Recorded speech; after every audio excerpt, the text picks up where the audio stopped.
Proof of work यानी POW के बारे में हमने इसकी पिछली वीडियो में बात की थी कि प्रूफ ऑफ वर्क क्या है और कैसे काम करता है, और उसी वीडियो में हमने देखा था कि प्रूफ ऑफ वर्क को क्यों लाया गया था। जैसा आपने पिछली वीडियो में देखा कि POW और POS दोनों का काम लगभग एक जैसा ही है ब्लॉकचेन के लिए ट्रांजेक्शंस को वैलिडेट करने का। तो जैसे कि मैंने बताया था कि प्रूफ ऑफ वर्क के होते हुए प्रूफ ऑफ स्टेक को लाने के पीछे क्या वजह है, तो इसी पर इस वीडियो में हम बात करने वाले हैं। तो आपने अगर उस प्रूफ ऑफ वर्क वाली वीडियो को नहीं देखा तो सबसे पहले आप उस वीडियो को देख लीजिए, उसके बाद आप इस वीडियो को देखिए ताकि POW और POS के बारे में आपको सही से समझ में आ जाए।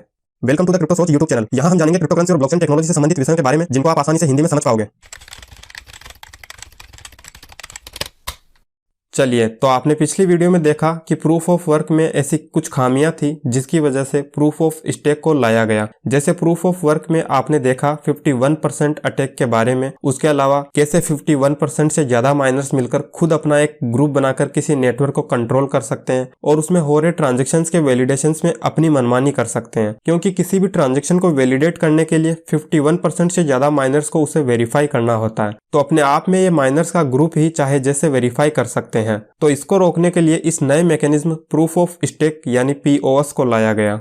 अब ये प्रूफ ऑफ स्टेक काम कैसे करता है? तो जैसा कि आपने देखा कि प्रूफ ऑफ वर्क ब्लॉकचेन में किसी भी ट्रांजैक्शन यानी कि एक नए ब्लॉक को ऐड करने से पहले वैलिडेशन का काम करता है। सेम वो ही काम प्रूफ ऑफ स्टेक करता है, लेकिन इसका काम करने का तरीका अलग है। जिस तरह से प्रूफ ऑफ वर्क में सभी माइनर्स मिलकर अपना काम करते हैं, यानी किसी नेटवर्क में हो रहे ट्रांजैक्शन को पूरा करने के लिए कॉम्प्लेक्स और हार्ड इक्वेशंस को सोल्व करने में लग जाते हैं, वैसे यहाँ प्रूफ ऑफ स्टेक में नहीं होता है। प्रूफ ऑफ स्टेक में रैंडमली किसी एक ही वैलिडेटर को किसी एक ट्रांजैक्शन को पूरा करने के लिए सेलेक्ट किया जाता है और बाकी बचे वैलिडेटर्स को इस ट्रांजैक्शन से कोई लेना देना नहीं होता है।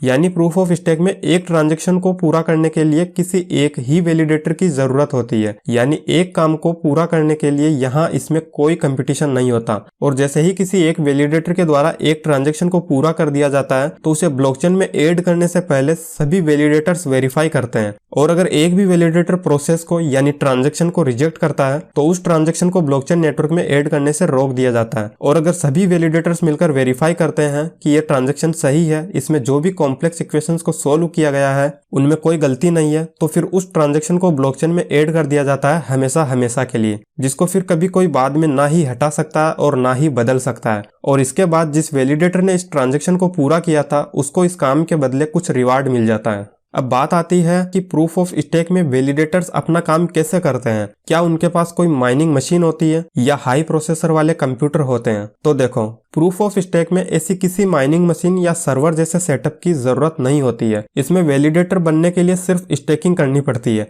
स्टेकिंग करने का मतलब है कि जैसे आप किसी नेटवर्क में स्टेकिंग करना चाहते हो तो आपको उस नेटवर्क के नेटिव टोकन में इन्वेस्ट करके रखना होगा। यानी जैसे किसी भी नेटवर्क में अगर प्रूफ ऑफ स्टेक टेक्नोलॉजी पर कामकाज होता है तो उसमें आप भी वैलिडेटर का काम कर सकते हैं।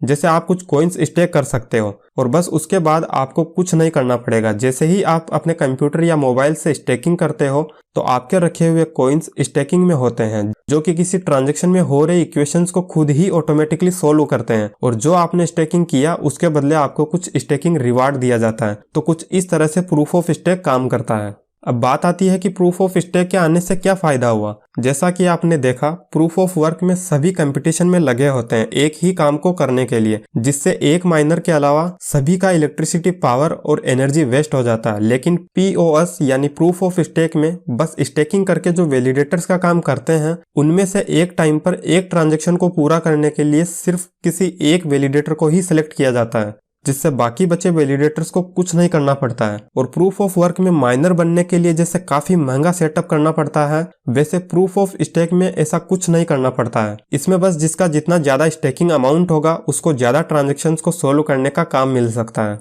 उम्मीद है कि अब आपको अच्छे से समझ आ गया होगा कि प्रूफ ऑफ स्टेक क्या है। तो इस वीडियो को देखने के बाद कमेंट सेक्शन में जरूर बताएं कि इस वीडियो में प्रूफ ऑफ स्टेक यानी POS के बारे में दी गई जानकारी आपको कैसे लगी। और क्रिप्टो, ब्लॉकचेन, NFT की दुनिया के बारे में और ज्यादा जानने के लिए आप चैनल को सब्सक्राइब कर सकते हो, ताकि जब भी मैं वीडियो अपलोड करूं तो उसकी नोटिफिकेशन आप तक पहुंच जाए और आपको क्रिप्टो, ब्लॉकचेन, NFT की इंटरेस्टिंग दुनिया के बारे में और ज्यादा से ज्यादा जानकारी मिल सके।